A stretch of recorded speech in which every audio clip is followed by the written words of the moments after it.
कर्म का फल कब मिलता कोई नहीं जानता। एक बार की बात है, एक गांव में एक बालक रहता था। उस बालक का नाम उत्तम था। उत्तम के पिता अपाहिज थे। उसकी माता गांव के बच्चों की प्राथमिक शिक्षिका थी। वे अपना घर भी संभालती एवं गांव के बच्चों को भी पढ़ाती। उत्तम अब बड़ा हो रहा था। वह इतना समझने लगा था कि घर का सारा बोझ उसकी माता पर ही है। वह अपनी माता के बोझ को बांटना चाहता था। वह अपनी माता के गृह कार्य में उनकी मदद करता था। अब वह बड़ा हो चुका था, इसलिए पास के गुरुकुल में पढ़ने जाया करता था। एक दिन उसकी कक्षा में उसके गुरुजी ने बच्चों को बताया कि अच्छे कर्मों का अच्छा फल मिलता है और बुरे कर्मों का बुरा फल मिलता है। उत्तम के दिमाग में यह बात बैठ गई। उसने अपनी माता से पूछा, माँ, क्या सच में अच्छे कर्मों का अच्छा फल और बुरे कर्मों का बुरा फल मिलता है? माँ ने उत्तर देते हुए कहा, हाँ बेटा। फिर उत्तम ने पूछा, माँ, तो हम लोग तो सदैव अच्छे कर्म करते हैं, हमें फल कब मिलेगा?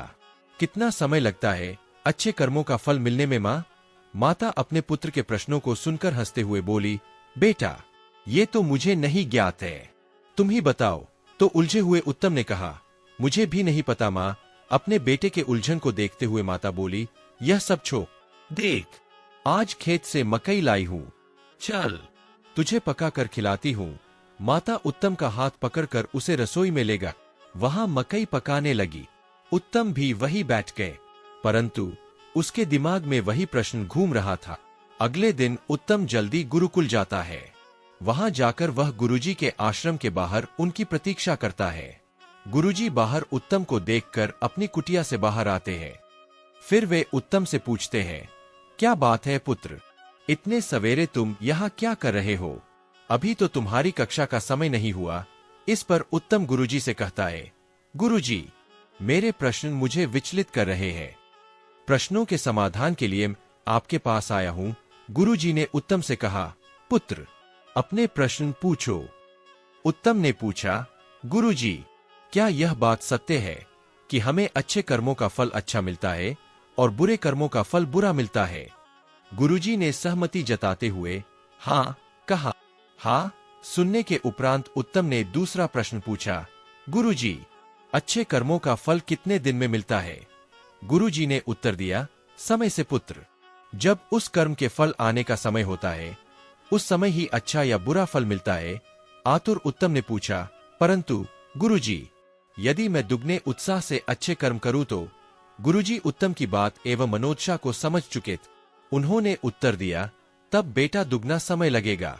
व्याकुल उत्तम ने फिर पूछा, गुरुजी, यदि मैं और मेहनत से और ध्यानपूर्वक अच्छे कर्म करूं तो? तब गुरुजी ने मुस्कुराते हुए कहा, तब तिगुना समय लगेगा पुत्र। उत्तम परेशान हो उठ।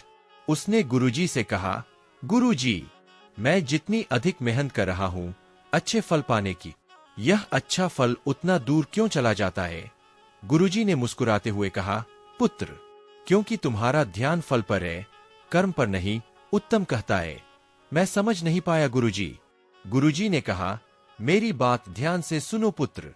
तुमने कितने भी अच्छे बीज बोए हो और तुमने कितनी भी अच्छी खेती की, जब फसल आने का समय होगा तभी पता चलेगा कि फसल अच्छी आएगी या खरा। तुम कितना भी अच्छी खेती कर, समय से पहले फसल नहीं आती। तुम कितनी भी बुरी खेती कर लो, समय से पहले बुरी फसल भी नहीं आती। वैसे ही पुत्र, कर्म का फल तो तभी मिलता है जब वह कर्म के फलित होने का समय आता है। परंतु हाँ, यदि तुम केवल अच्छे फल की इच्छा से फल के ऊपर ध्यान केंद्रित करते हुए कर्म करोगे तो अच्छे फल मिलने की संभावना दूर होती जाएगी। उत्तम ने गुरुजी की बात सुनकर फिर पूछा, परंतु ऐसा क्यों गुरुदेव?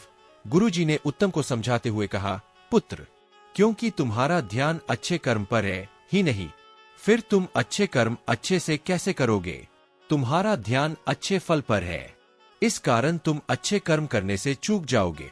उदाहरण के लिए तुम्हें बताता हूँ, यदि तुम यह सोचकर पढ़ाई करने बैठोगे कि अपनी कक्षा में प्रथम स्थान पर आऊंगा और सदैव यही सोचते रहोगे, अपने फल के बारे में चिंतन करते रहोगे, तब कक्षा में प्रथम कैसे आना है?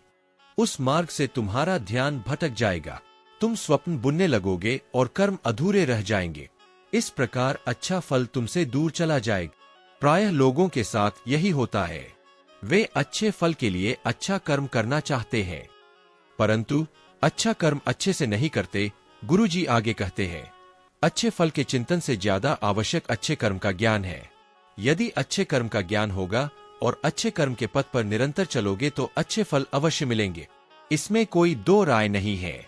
परंतु यदि अच्छे फल के बारे में सोचते रहोगे तो अच्छा कर्म नहीं हो पाएगा।